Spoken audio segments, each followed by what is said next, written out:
What is up, everybody? Jake O here today. And before I get into this video, please be sure to subscribe to my channel, like this video, comment on this video, and check out all my other videos as it helps me so much.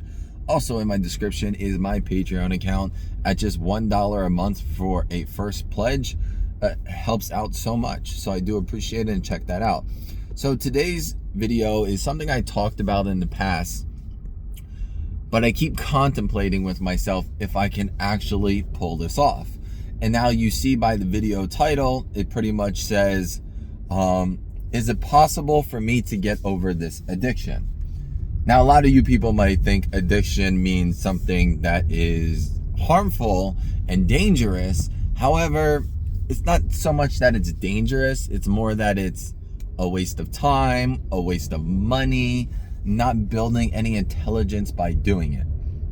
So let's get into it. And like I said, I did make a video about this in the past, but I didn't really think that I could pull this off when I think that it's possible that I can. So let's talk about it. So I have gaming systems. I have plenty of gaming systems, but the only gaming system I really play is my PlayStation 5. And on my PlayStation 5, I play a handful of games, maybe a small handful. But the game that I play the most is NBA 2K. NBA 2K is a simulated basketball game that I have been playing since 2006. It's a long, long time. Does that mean I have to continue it? No. But that means it's harder to break that cycle. It's almost like somebody who smokes cigarettes for 30 years and then they're trying to quit. It's not as easy as it sounds, right? So in 2013, a different mode came out in this game. Normally I would play my career. Normally I would play like seasons where you can play as the Miami Heat, etc., etc. I want you to keep in mind that I am a big basketball fan, and I have been since 1997. So that being said, that is a major reason why I play this game. Most people who aren't basketball fans would not be playing this game. It just wouldn't make that much sense. So that being said, a mode came out that really introduced microtransactions. Now, let me fix my camera. I don't know if it fell down by itself, but so this mode was called My Team. They would introduce cards, and you would buy these cards and make a team out of them. Now, there was different ways to buy it. There was ways to earn it. There was ways to open these virtual packs. But at the end of the day, that is what this is virtual cards. And after doing this since 2013, like I said, I've been playing since 2006, but this mode specifically since 2013. Since then, it's been the same rinse and repeat every year. And the worst part is sometimes they add new things and then take things away, or add things that people don't like. And I'll give you an example for one. So normally there was an auction house where people can sell their cards on. Then last year they created what was called a player market, a market that completely got rid of the auction house and allowed the company to set prices for each and every card. It was the worst thing that I've ever seen. Now, this game, even though it's online and can be updated, this company rarely ever fixes something in the favor of the consumer. It just doesn't happen. Then when the new game comes out, which the worst part about it is they create a blog about the game to hype it up, and the blog comes out like 2 or 3 days before the actual game. It's completely pathetic, in my personal opinion. So then they bring something back, like this year. It's like, guess what, guys? You asked for it. The auction house is back. And everybody's like, yeah, the auction house is back. Not only did they bring it back, but they nerfed it in a weird way. So now they have a transaction time period of completion. So now if you buy and sell something, you have to wait 30 minutes to collect. So if I got a card from a pack and I sold it and I needed the money from the selling, you have to wait 30 minutes to get your money. If you bought a card and you want to play with it right away, you can't. You have to wait 30 minutes to play with it. So you bring something back and you brought it back worse than ever, but you're over here advertising it like it's a new feature.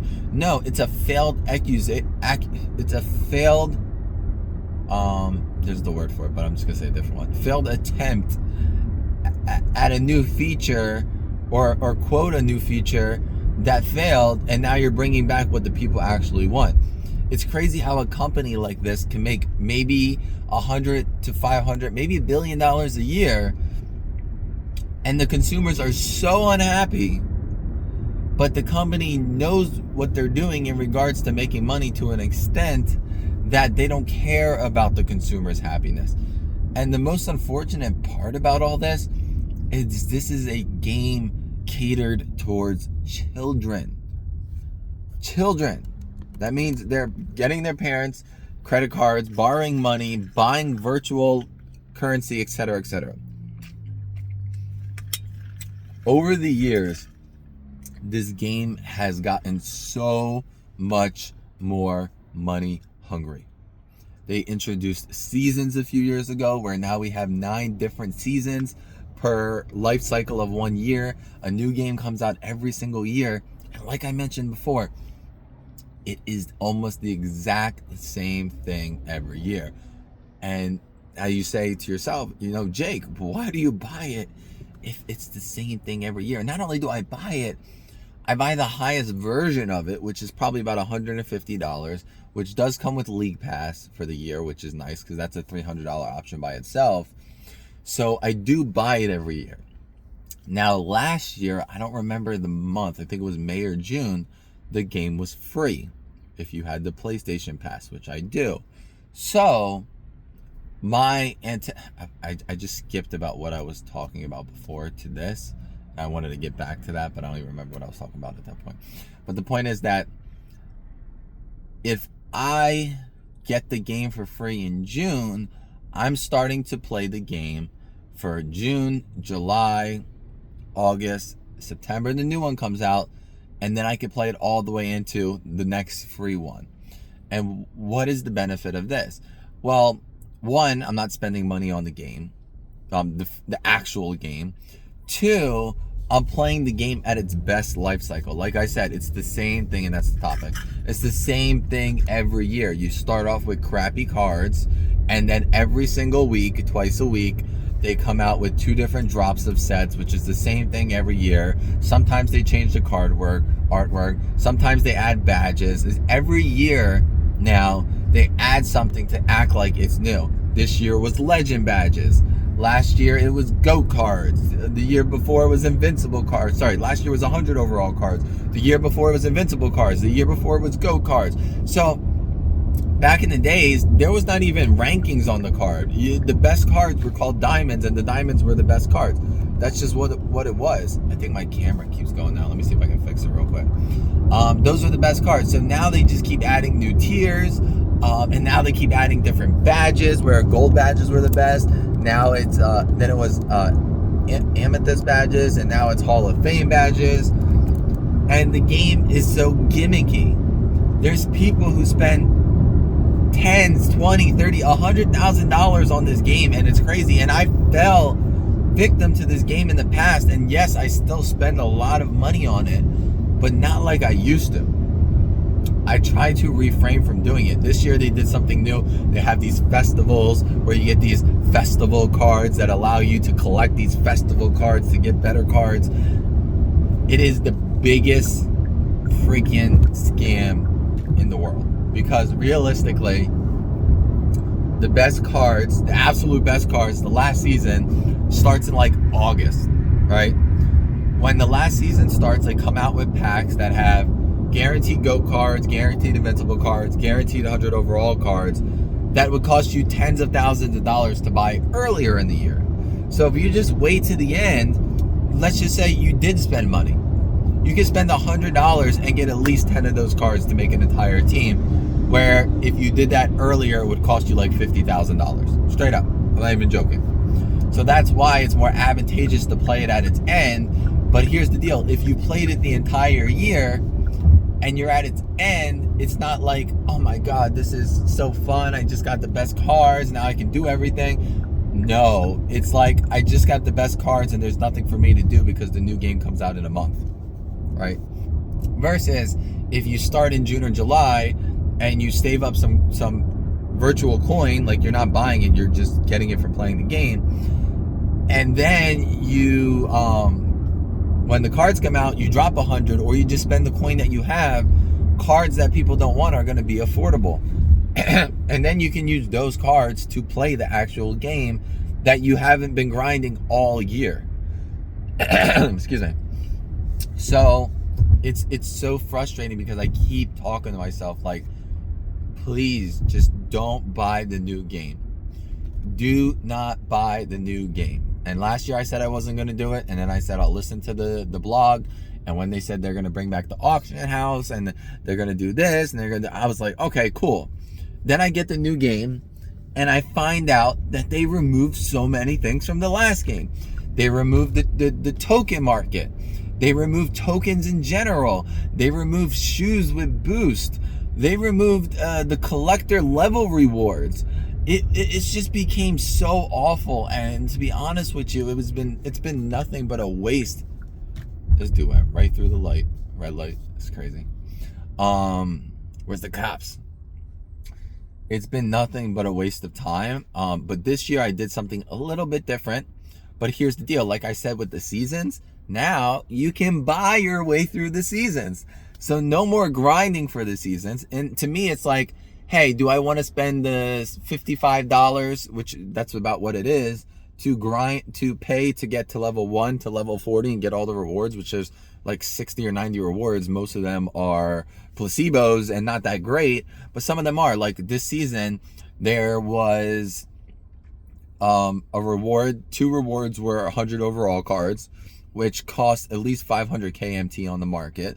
So to me, it's like, and then there was like 399 plus packs. So evidently between the 100 overalls, I didn't really get anything that great. I got an Oscar Robertson that can't make my team. And then I got an Anthony Davis that makes my team, but barely. And with the 99 plus overall packs, I got 3 cards. Or was it 2? I think it was 3. It was either 2 or 3 cards that made my team, which was worth it to me. Because to me, if I went to open packs to try and get all these cards, it would cost me $5,000. Instead, I paid $55 and got it, which I shouldn't have paid anything, and I shouldn't do it to begin with. And then on top of that, they have different versions. They have I forgot the name of it. There's 2 different versions of like the Pro Pass and Hall of Fame Pass. One's 10, 120. Well, what do you get with that? You get 10 level skips with the Hall of Fame Pass. You get 20% easier upgrades to your levels. You get a specific card. You get premium upgrades on top of the 60 the top of the 80 upgrades you get an extra 40, which led to the 100 overall and the 99 option pack, a multiple option pack. So then you say, okay, so every single season, the minimum I'm paying is like $75. That's a game. So I don't know if it was last year. I think it was last year. I didn't spend much money, but this year I really try my best to. Traffic's so bad. I really try my best to not spend money other than the Hall of Fame pass and the skips to level 40, which I think half of the season I didn't do the skips to level 40. I just grinded it because it is possible to grind, but the point is that it's a minimum of like 60 hours of gaming to get to that level 40. And I didn't know if I was going to play it, but realistically, there's things that I do throughout the year, throughout the season, that probably would get me to level 40. But there's also another thing with the Pro Pass is there was 2 versions of the level 40 reward card, and one of them was usually better than the other. And this season they made them both the same, which was something that was unheard of. Other than that, this year I might have spent, and this is really sad, like I don't even really want to talk about this because it's so freaking depressing. I probably spent maybe $500 on top of the seasons that I paid for. So all in all, I probably spent close to $1,000 on the game this year. Now, realistically, and here's the worst part. Let me tell you the absolute worst part of all this. About 4 years ago, they started this thing called Unsellable. So when you get these cards, like I was telling you from the level 40, from the from those packs with the 100 overall, if you get these, you can't sell them. So if they're useless to you, they're useless to you. If they're outdated, they're outdated. There's nothing that you can do with them. That's it. Bro, look at this guy. He just moved, but he's just going right in the middle of the lane. Look at this. That's crazy. There's no parking spots here anyways. But it's just insane how something can literally be virtually worthless when you pay money for something, which is not even, what the hell? This is a big fat dude without a shirt walking in the street. Scary. Let me not say fat, let me say heavy set dude without a shirt walking in the street. But it's rough. And then at the end of the year, there's no transfer. So you could be sitting on a bunch of money and say, hey, I want to use my money for next year's game. Sorry, nope, doesn't work that way. You can't even transfer your paid money onto a new game. So there's two different currencies. There's the virtual currency that you buy, which converts to MT when you sell cards, and you can't even transfer that virtual currency. There is no incentives to moving on to the next game. So right now I'm sitting on like 6 million MT, which if I don't spend and I just use it at the end of the year, it's going to last me the entire year. So what I do now is I try to buy cheap and sell for more and not try and lose money and try and make money. But there's different times at the different months or the different weeks that the market's higher. Like I just sold a bunch of cards that I probably made nothing on. And if I waited a few more weeks, which it's almost like a stock market, I would have made so much more money in the game, right? It's not worth anything. And none of this is worth anything. You can't even sell your account with the game, with the cards. It's against the rules. But I'm trying so hard to convince myself to not buy the new game. This is what's going to happen with the new game. They're going to be like, well, we're coming back with collector levels. Well, we're coming back with, I got to tell you about another thing. We're coming back with, the token market. So this year they introduced something called, My Team Park or something like that. And it was triple threat online, which you would click a button and it would instantly matchmake you with another team, another player, right? Now they had this wild idea that we want to load into this park, walk up, look around to find a game and sit on a spot and wait for a game to freaking start. Then when you lose, you have to find another game. It is a colossal waste of time. You went from instant matchmaking to this little 3D world where you have to... This is not RuneScape. It's a basketball game. People want to play basketball. They don't want to sit on a freaking spot watching somebody else play basketball until they got next. It's stupid. Oh, man. So there's so many things. Like the only positive to this year that I can think of, because the gameplay is not great. I'm going to be straight up. The only positive to this year, two things. Slightly better graphics and bringing back the auction house that you guys took away, even though you didn't even bring it back correctly. This is sad. This is sad. So my goal is to see when they're going to come out with this game for free, if they are. I know it was like 50% off or 60% off like a month or two ago. But realistically, this game is worth starting at like season 8 or season 9. Probably season 9 more than season 8. The only way I can figure this out is to, one, remove and unsubscribe from all the people on YouTube that I watch play 2K. Block all the not block, well, not really block, but remove the Twitters for NBA 2K. I just have to step away from it. Now, that doesn't mean completely. I'm still obviously have the game that I bought. I'm still obviously going to have the best cards in the game. I don't want to spend any more money on this. I don't want to waste any more money on this. And I'll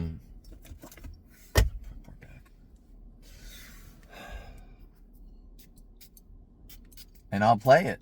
I'll play the one that I have, and not like a crazy person. I forgot to mention. Let me mention one more thing before I head out. Let's talk about the hours, because PlayStation shows you how many hours you play a game. The average amount of hours that I play NBA 2K in a year. Take a guess, drum roll, please. 1,600 hours a freaking year. Do you know what that's equivalent to? That's like 75 full days. 70, not even, like it's like 68. 68 full days. That's crazy. I have 2 kids. I have a fiance. I'm poor. This shouldn't be, I shouldn't be doing this. So not only is my goal to not buy the new game, not spend money on it, but to get it for free. If I do spend money on the game, it will be limited to $100 at the end of the year. That is my goal. And also to spend no more money on the game that I'm currently playing. And for that game to last me until the new free one comes out. Now, I can't change the hours that I play the game because it's there. So until I get the new one, I can't cut it down. With the new one, from season 8 or season 9, one or the other, which I start, until the free game comes out, I don't want to play more than 250 hours total. 250 total hours. Those are my goals. Hold me to it. I think Rome wasn't built in a day, but this is progress, not perfection. Let me know what you guys think in the comment section below. I know it's a long video, but hopefully you stuck through it.